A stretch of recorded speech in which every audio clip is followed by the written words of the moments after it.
దాదాపు job miss అయింది. నాకు ప్రైవేట్ జాబ్ నచ్చది, జాబ్ రాలేదని చాలా బాధపడ్డా. కాకపోతే సెల్ఫ్ ఎంప్లాయీగా ఒక మినీ ఏటీఎం సెంటర్ నడిపే సమయంలో నాకు ఈ అవకాశం వచ్చింది వెస్టీజ్. ఎప్పుడైతే వెస్టీజ్ నా జీవితంలోకి వచ్చిందో నా లైఫ్ బాగా చేంజ్ అయింది. కానీ ఈజీగా ఈ సిస్టంలోకి రాలేదు. మినిమం 8 నెలలు నా అప్లైనర్ అన్నారా అశోక్ సార్, నా క్లాస్మేట్. నేను ఆయన జీవితంలో ఎప్పుడూ మర్చిపోను. నా ఉన్న స్థితి నుంచి ఉన్నత స్థానానికి తీసుకొచ్చిన వ్యక్తి. ఒకటే నేను అందరికీ చెప్పేది, ఈ సిస్టంలో నేర్చుకోకుండా ముందుకెళ్ళలేము. నేను ఈ సిస్టంలో ఫస్ట్ మంత్ ఇన్కమ్ 32 రూపాయలు తీసుకున్నా.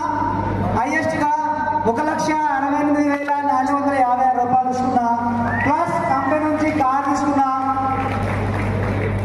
నేను ఒక్కనే కాదు, నా టీంలో 20 మెంబర్స్ కార్కి వస్తున్నారు. Thank you. Wish you all the best.